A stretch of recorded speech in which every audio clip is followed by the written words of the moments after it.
Update nga tayo sa ating Gilas Pilipinas sa kanilang paghahanda sa nalalapit na laban kontra New Zealand at Australia.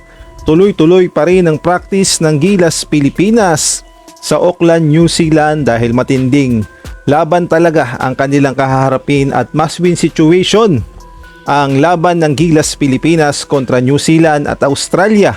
Kailangan kasi makakuha tayo at least kahit isang panalo sa third window upang mabawi natin yung masakit na pagkatalo natin sa second window dahil wala nga tayong naipanalo.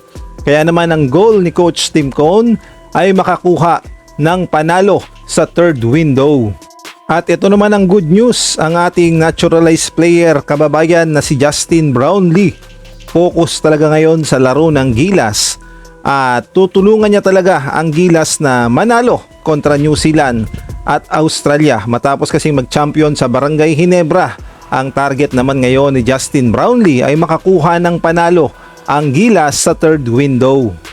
Samantalang ito namang si Coach Tim Cone mukhang may nilulutong matinding game plan sa laban ng Gilas. Mukhang handa na talaga si Coach Tim Cone at hindi magpapatalo sa New Zealand at Australia.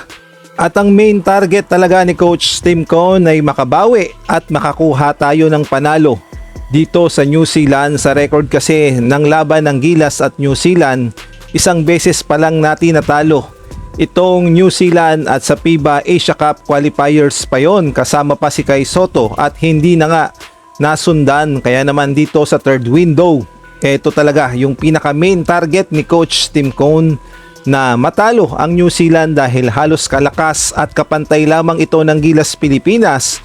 At nung second window nga, muntik pa natin masilat itong New Zealand. Kaya naman pinaghahandaan talaga ni Coach Tim Cone ang laban ng Gilas at New Zealand dahil dito tayo makakuha ng tsansa na makakuha ng panalo.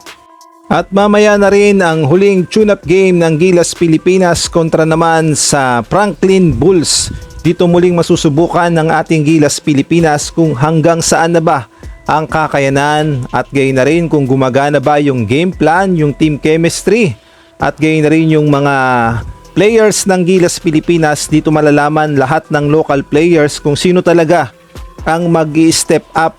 At tignan natin kung palaruin si Justin Brownlee, pero sa tingin ko muli siyang pagpapahingahin at mga local players lang ang maglalaro. Sa mga nagtatanong kung anong oras ang laban, 2:30 PM ng hapon at mag-abang na lang tayo sa mga Facebook Live.